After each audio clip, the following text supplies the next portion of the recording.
Right, so in this course, we have looked into the overview of the ICE, and we have discussed about the features of the ICE. We have discussed about the deployment models, and we also discussed about the licenses, which are the tier licenses. Within that one, we do have the essential, advantage, and the premier one.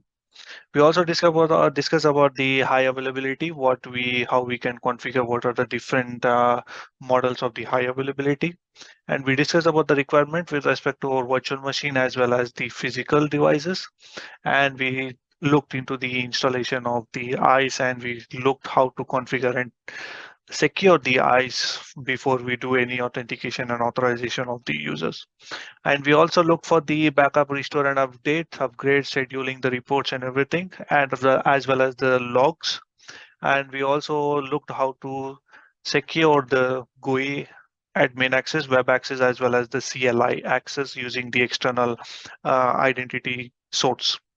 We looked into the dashboard, how to create a new dashboard with the new dashlets, widgets, or permissions.